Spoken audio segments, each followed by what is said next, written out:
Bonjour mes chers béliers, je vous remercie de me retrouver pour cet horoscope du mois de mai 2016 auquel on va s'intéresser dès à présent. Alors, la première carte qu'on a tirée, c'est la carte du diable. Elle est là pour nous parler des aspects positifs dans le cadre du mois de mai. Alors, la carte du diable, c'est une carte qui régit toutes les questions financières et matérielles. Donc, c'est une carte qui peut à la fois vous encourager à bien veiller à vos finances, à bien vous intéresser à faire fructifier vos biens, à veiller à vos intérêts pécuniers, à pas vous montrer trop généreux. Parce que la carte du diable, c'est quelqu'un qui, justement, sait ce que vaut chaque sou et c'est un peu Picsou, quoi. Mais alors, pas Picsou dans le sens où il veut que les garder pour lui, c'est dans le sens où il aime bien plonger dedans et s'y baigner. Donc, si vous voulez, c'est une carte qui nous dit que le diable qui peut nous encourager à bien veiller à nos intérêts financiers, à se montrer même égoïste s'il le faut, c'est ce que peut signaler la carte du diable. Ça peut être une rentrée d'argent non négligeable qu'on n'attendait pas, mais qui va embellir les choses pour ce mois de mai, que ce soit la vente ou l'achat d'ailleurs, hein, parce que ça peut être aussi on acquiert de façon matérielle, ça peut ne pas être que pécunier, hein, c'est des biens matériels que l'on acquiert, etc. Le diable, c'est quelqu'un aussi qui va être rusé, qui va savoir où sont ses intérêts et qui, quitte à un peu être manipulateur sur les bords, va veiller à obtenir ce qu'il veut en faisant ce qu'il faut pour obtenir ce qu'il veut. Donc le diable peut être une carte égoïste, mais elle peut nous dire, bah, des fois, hein, il faut savoir penser à soi, puisque les autres ne le feront pas pour nous. Donc il y a un côté un petit peu calculateur, mais dans notre intérêt, il vaut mieux on anticipe. Après, la carte du diable sur un plan plus émotionnel, ça peut être une carte qui nous parle de rapport de force. Et c'est une carte dans ce cas-là qui nous invite à être dans un rapport de force, celui qui domine, ne plus être celui dominé, de prendre un peu les on prend les choses en main, quoi. On se fait plus marcher sur les pieds. C'est une carte où il y a du fort caractère qui s'exprime parce qu'il y a une forme d'asservissement possiblement exprimée par le diable. On peut être après asservi à des émotions, par des émotions. C'est-à-dire que il y a des relations qui sont pas très saines ou pas forcément très bonnes, mais on y prend pas mal de plaisir, donc on les continue, on les maintient, on les laisse en place. Donc il y a ce côté aussi du diable passionnel. Vous pourriez avoir une rencontre passionnelle au cours du mois de mai. Mais bon, faites attention parce que je ne suis pas sûre que soit forcément très positif. Surtout que la carte du diable, elle fait face à la carte de l'ermite. Alors, j'ai l'impression qu'on a un tirage qui est un peu divisé, qui nous dit il y a une période d'introspection, il y a une période de solitude, il y a une période d'isolement, qui va pas nous faire du bien et qui va participer à notre état un peu mélancolique ou à nos doutes, nos peurs. Il va falloir en sortir en rencontrant des gens. Alors, il va falloir en plus faire jouer votre charisme, peut-être avec la carte du diable qui peut nous promettre, si on fait bouger les choses, que on ait une rencontre peut-être sulfureuse au milieu de tout ça. Mais c'est vrai que la carte de l'ermite, c'est une carte de lenteur, les choses n'avancent pas, c'est les cartes aussi de célibat qui peuvent être mal vécues, peut-être qu'on n'a que les histoires d'un soir, mais on n'arrive pas à construire quelque chose et ça nous déprime. C'est possible, peut-être qu'on est justement que dans les histoires d'un soir parce qu'on veut pas quelque chose sur du long terme. C'est pour ça que l'ermite est dans les obstacles pour ce mois-ci.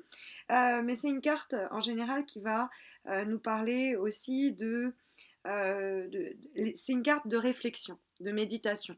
Donc quand la carte est dans les obstacles, ça peut être on réfléchit trop ou ça nous pose problème.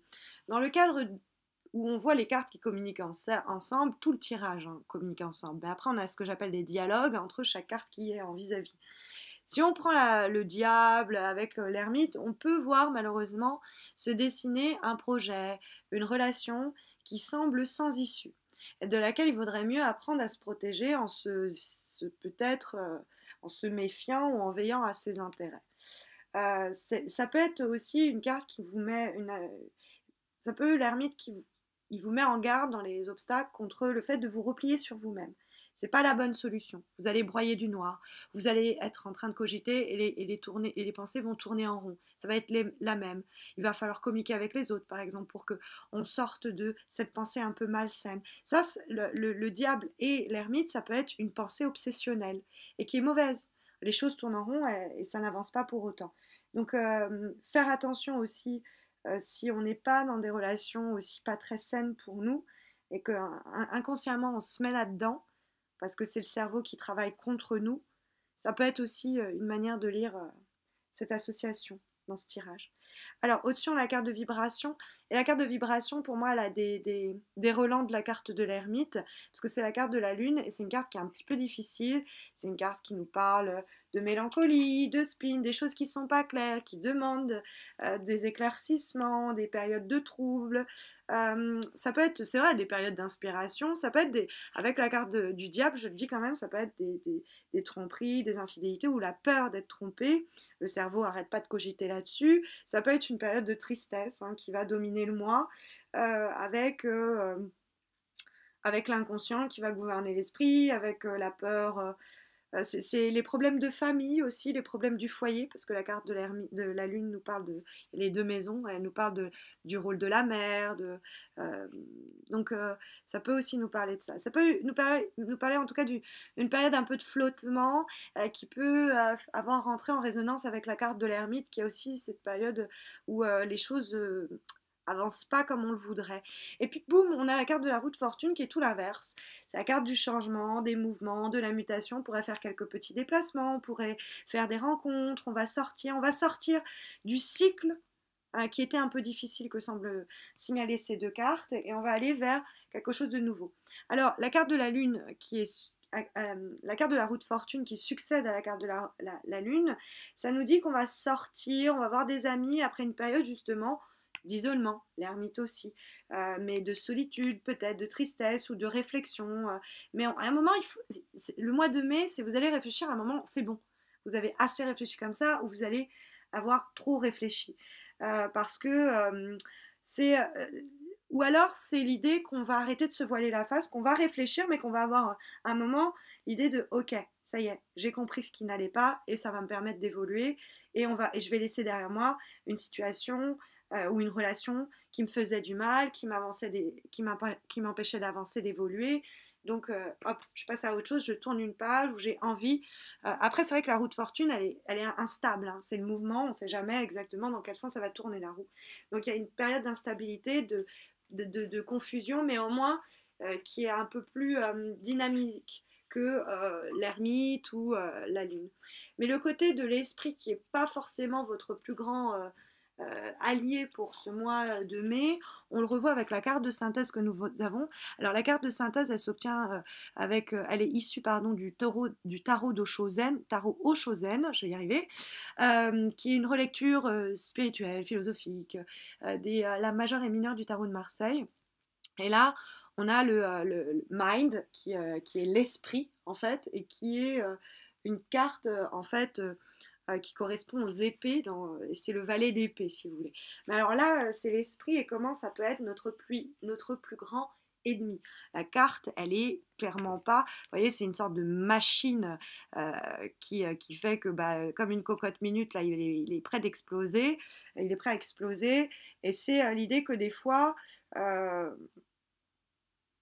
c'est quelqu'un qui peut être. Alors, ça peut être quelqu'un autour de vous, mais ça peut être vous. Ça peut être quelqu'un de vous qui vous en fait baver à cause de ça, mais la logique voudrait que ce soit vous. Que vous allez être pris dans un truc, vous allez focaliser sur quelque chose, vous êtes là bloqué dessus, en train de vous le retourner dans tous les sens. Et ça, c'est les périodes d'isolement, elles soulignent ça. On peut continuer à voir des gens, mais c'est une période de repliement où on est là en train de cogiter, et peut-être que personne n'a aucune idée de ce qui nous travaille, et qu'on est là en train de triturer dans tous les sens, et on n'arrive pas à en sortir, quoi. Donc il faut justement en sortir. Ça va être ça le challenge de ce mois de mai, parce que même le diable, il a un côté un peu addictif à certains comportements, qui est pas terrible non plus, parce que le diable, c'est une carte pleine de tension, je vous le disais. Donc voilà. Alors j'en profite pour vous signaler ici que si vous désirez un tirage personnalisé et gratuit, vous pouvez me suivre sur Facebook. J'organise chaque mois un concours pour vous permettre de suivre, de remporter une guidance par le biais de Facebook. C'est aussi l'occasion pour moi de vous inviter à vous abonner à ma chaîne YouTube si ce n'est pas encore fait. Vous êtes près de 5000 à me suivre, mais moi de voir que le chiffre continue à grandir, à croître, ça m'encourage à continuer à faire ce que je fais, à voir que bah, la communauté s'agrandit. Ça ne vous coûte pas grand-chose et moi ça me réjouit. Bon bah c'est l'occasion aussi pour moi de vous souhaiter un très bon mois de mai. J'espère que ce tirage saura vous aider d'une façon ou d'une autre au cours du mois en l'occurrence. Je vous retrouve à la fin de ce même mois pour les horoscopes du mois de juin. Et d'ici là, eh bien, portez-vous bien.